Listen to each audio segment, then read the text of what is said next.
What is the source of your story? Yeah, that does seem to be what the majority of the speculation is back in Pakistan around this story. But I can't say much more than what was in our article. This was a source from the Pakistani military who shared the document with us.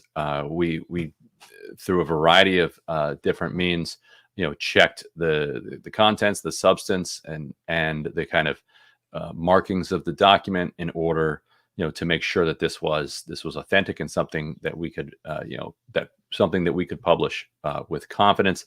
And the other thing that we did is that and this is unusual in our reporting, we also specified who was not our source, and we wanted to make clear that our source was not Imran Khan, was not anybody in his circle, and was not any civilian functionary in the Pakistani government. Ryan, critics would say that your story is a single source story. There is only one person that who you believe that has contacted you, or you contacted them. We don't know anything. Were you already working on this story, or just one fine morning somebody contacted you and be like, we want to give you the story, and why don't you publish it? How did it happen? And did you make sure that this one person, because as far as I know, it's a single source story. Did you check with the government, their part on this? So, as you may know, I interviewed Chairman Khan former Prime Minister Khan, back in, I believe, in early June for my podcast, Deconstructed, and my show Counterpoints, or our show Counterpoints. I co-hosted, and after that, and as we were continuing to work on stories related to the crisis in Pakistan, a source contacted us, and then we did the type of due diligence that journalists do around documents. And so it would be fair to say that it was initially in a single source that reached out, but when you have a document that you can then cross-check against other elements and other ways of understanding whether or not this person is who they are, is who they say they are, would be in a position to be able to have access to a document like this, and on and on. And so we felt by the end extremely confident in our reporting, and it has been subsequently borne out as authentic. That your story published on August 9th. Imran Khan was arrested on August 5th. It's about like a 4-day difference. So I'm sure that you've been working on the story way before August 5th. Were you ever contacted by, or you were in contact with Imran Khan or any of his leadership, any of the party leadership regarding this cipher? Right. No, and in fact, even when I set up the interview with Imran Khan previously, I wasn't directly in contact with him. I was in contact with people around him. The only contact I had with him was during that interview, which we published, which is on air. I did not have any contact with anybody around him or anybody within PTI, during any of the process of the reporting, and that's actually somewhat unusual. Usually, toward the very end, we would go for a comment to everybody involved, and since Khan had publicly commented on this, the standard practice would be that you would go to Khan or the PTI for comment. Khan, obviously, by the time we published, was in prison, so we couldn't go to him. But we didn't go to anybody in the PTI because we understood that the kind of Pakistani establishment would immediately insist that they were our source. Now, to your other question, no, I don't actually think that this was a setup, because if it were a setup, I think they'd have done a couple things differently. One, I think they might have put something in the document that undermined the document. I think they would have given us the same copy that Khan had access to, and then asked us to publish that copy so that they would have a slam dunk case. This is not the same copy that Khan had?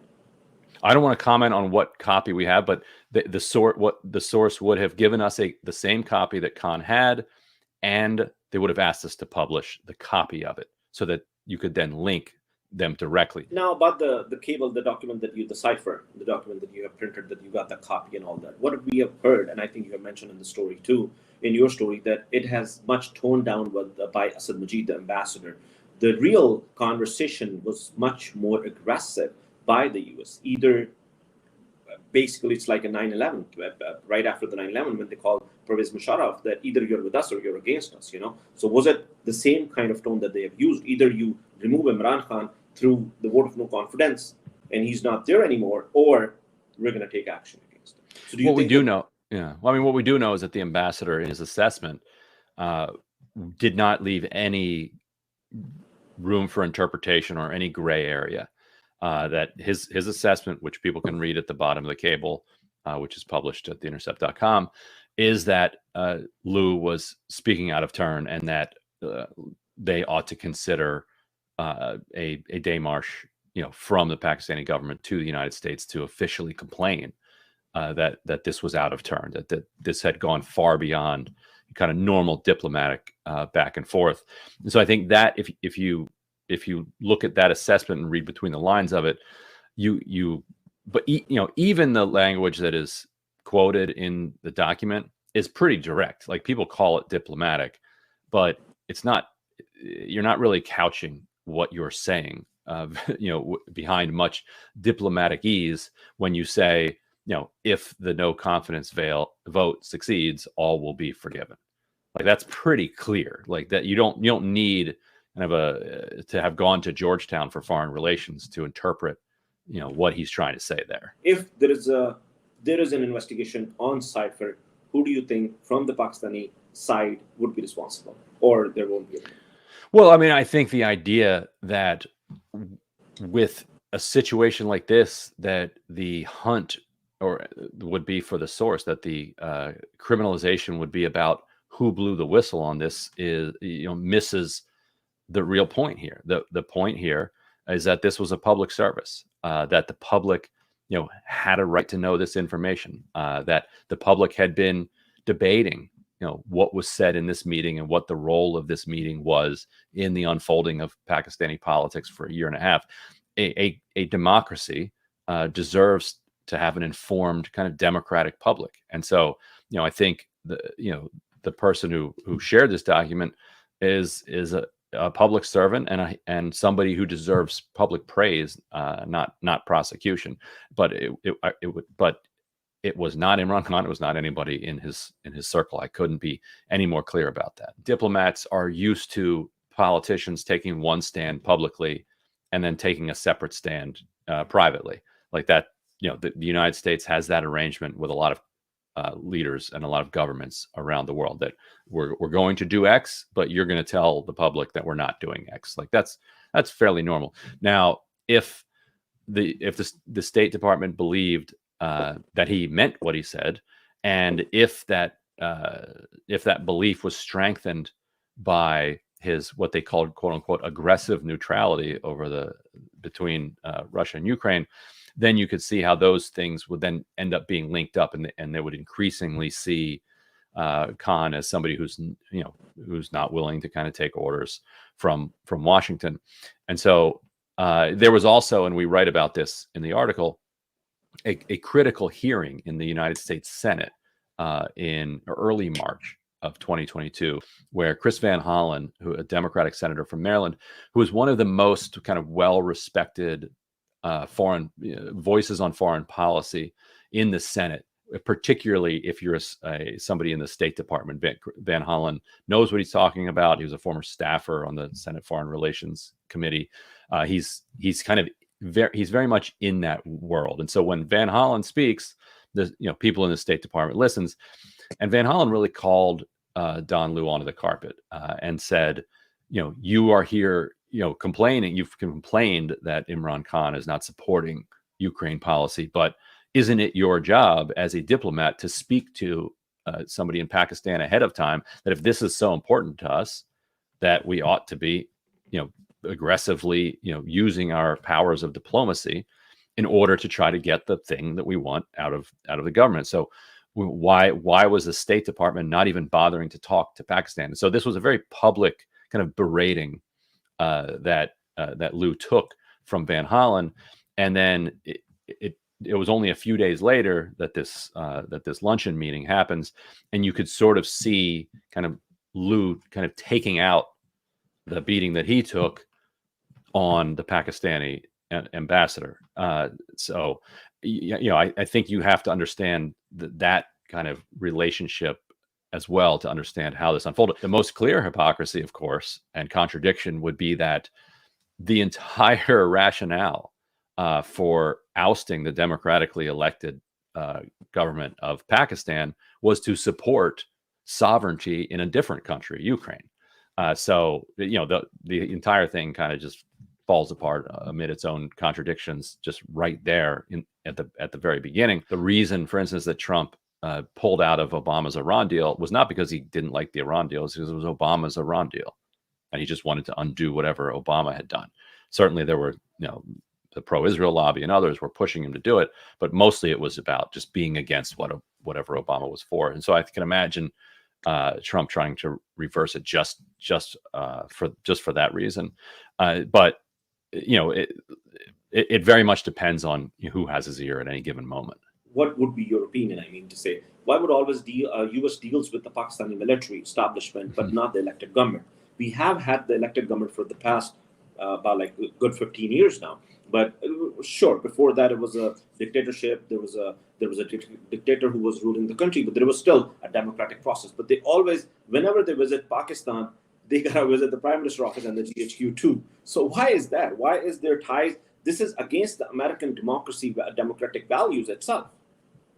Well, I think you have to look at the time frame. The interest that the United States had in Pakistan was mostly related to Afghanistan, and somewhat in let's say countering the rise of China, but mostly we're talking about military cooperation as it relates to the drone war in Pakistan, but also in Afghanistan. And so I think the United States just was in the habit of paying lip service to the civilian government over in Pakistan. They probably felt that they just didn't need to.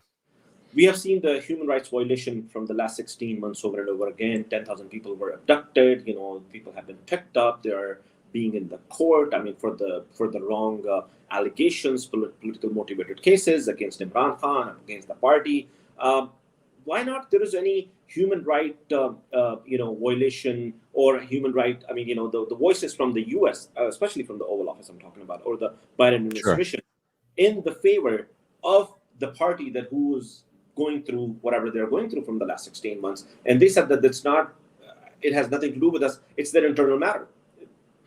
I mean, the rules for countries that are, in line with the United States are different than the rules for countries that are either, adversarial to the United States or are non-aligned. And to answer a question that you brought up earlier about Imran Khan being kind of pro-Pakistan, Pakistan first, he I'm sure is familiar with the history of the non-aligned movement during the Cold War. There was an effort by dozens of of significant countries to kind of put together a bloc that would say, look, we care about our interests and our populations first.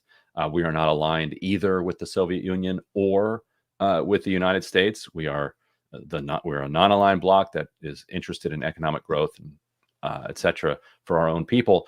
And the United States response to that was to treat people who were non-aligned as adversarial. It was a very, Bush put it into words when he said, you're either with us or against us. But that was kind of the American foreign policy throughout the Cold War. And there's never been a day where the United States said, oh, we're no longer operating under that assumption. Like that is still how we see it, that the United States sees it, that if you are not an active ally in all matters with the United States, then you are an adversary. And so the idea that you can be non-aligned and have the United States treat you as neutral, for the most part, there are some countries that might be an exception. Maybe you're powerful enough, like India, you can kind of get away with that. But for the most part, the United States is just not going to countenance that. And then it's up to that country whether or not they can kind of withstand that pressure. Do you think that if the military establishment took a stand with the elected prime minister, with Imran Khan, the results would have been different? Well, yes. I mean, I think that what the meeting between the ambassador and Don Lu did was signal to the military that if it decided that this is the move that it wanted to take, that it would have U.S. permission. I don't think that the U.S. In order for the U.S. to kind of order it and direct it and insist upon it, they would have had to put more pressure on it than just kind of signaling from the assistant, Secretary of State at a luncheon meeting. But they would have had to work harder. I think the fact that the military was moving away from Khan already is what kind of enabled Lu's meeting to just be the kind of final kind of push. So that means that it started from home first before it went to the US. And I think that Imran Khan has said that that's his new kind of analysis, and I think and he said that in my interview as well, and I think that's a rational kind of analysis.